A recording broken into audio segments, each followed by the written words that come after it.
Today we have with us Professor Vaidya, former VC, Kavikula Guru, Kalidas Sanskrit University. Thank you so much, ma'am, for joining us for this conversation. Thank you.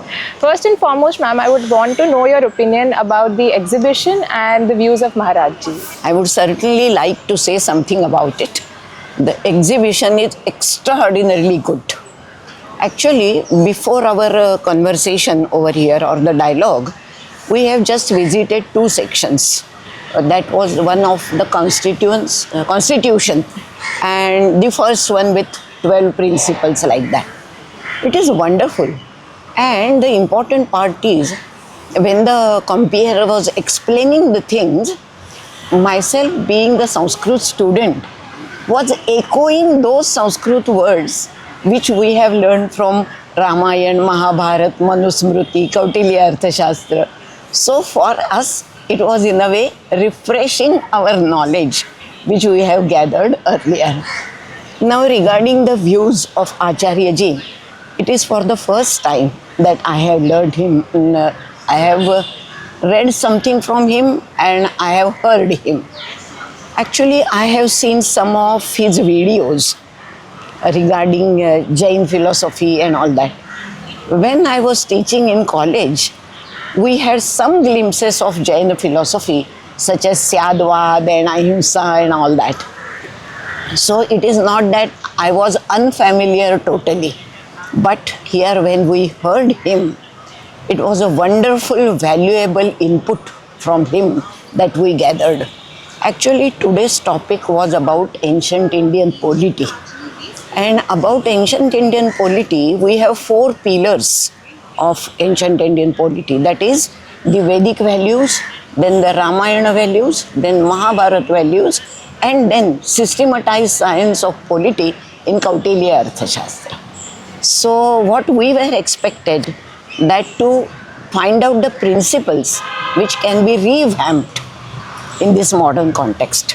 And about that, I would like to say that the concept of Upabhoga Shunya Swami, that is the selfless owner of the kingdom. It is the idea, perhaps Ramayana has given this contribution to the political globe of not only of the world, of India and all over where the political thought is reaching. So it is the contribution of Ramayana. And what is exactly the story? Many people know this story, that Bharata refused to get enthroned when Rama was in exile. But he agreed to carry forward the administration, keeping Rama's sandals on the throne. This is the very idea that he said that it is my duty to protect, but I have no right to enjoy. That is the selfless government. It is in Sanskrit, it is called Upabhoga Shunya Swami. He is the owner, but he will not enjoy.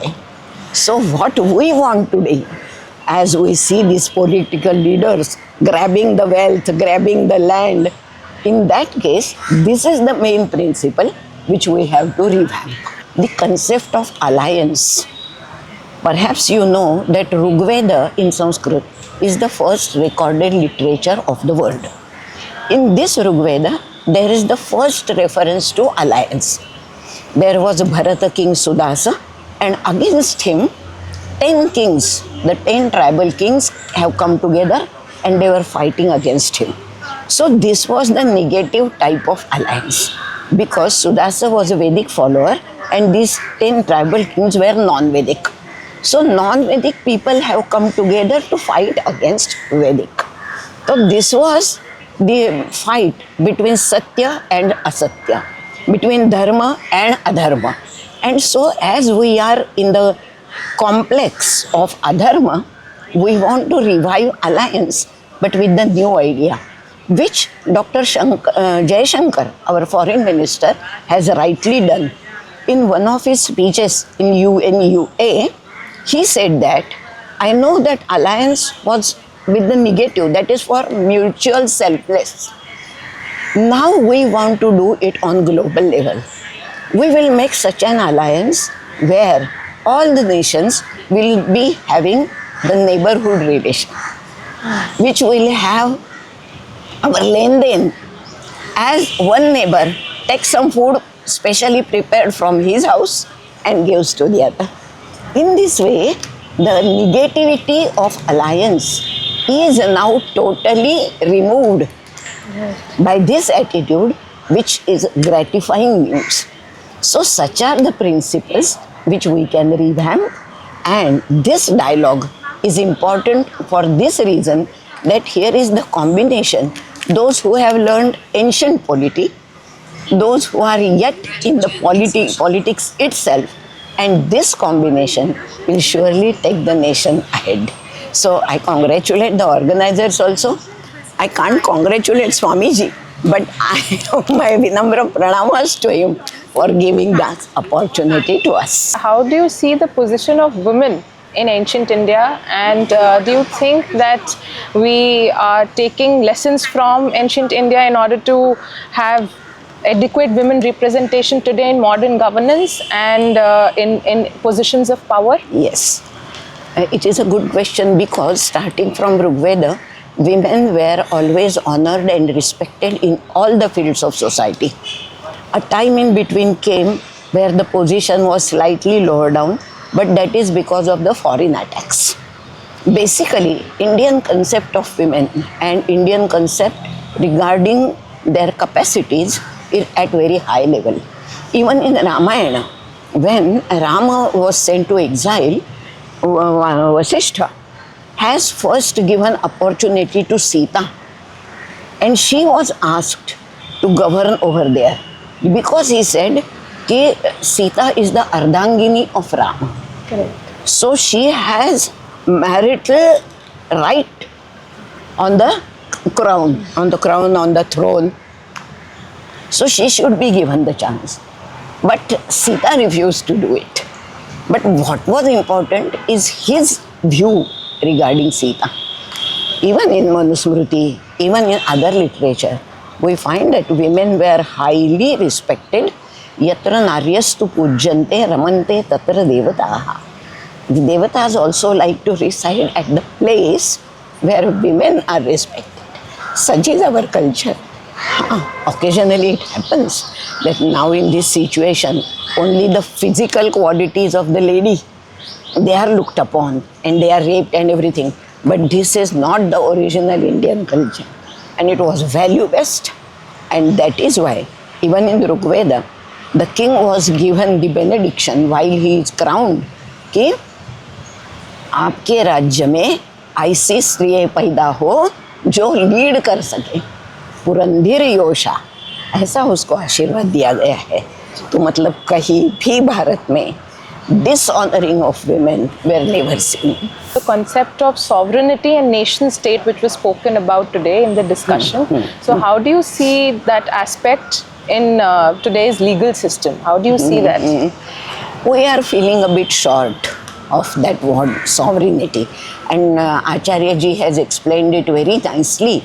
And if his words are taken verbatim and sent to those political leaders and those who are preparing UN charts and all that, then it will definitely be beneficial. Essentially on role of youth in revamping civilizational values and cultural ethos of a country. I think youth is the central point, where reformation, restructuring, where transformation, because why they are at the center? Because we have to start with them, we have to place them at the center, and they only are capable of doing it because their vision, their idea of their own nation, how they want to see their nation, that is important. See, the old generation, the seniors, the learned ones, they can guide. But who will hold the mashal in hand? They are the youths. So I say that most of the responsibilities, they are also the right to take their nation ahead.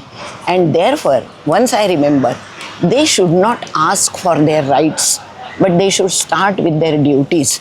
Because there was the author of Time Machine करके एक novel है, उसका author है, उसने human rights पे कुछ collect करना शुरू किया.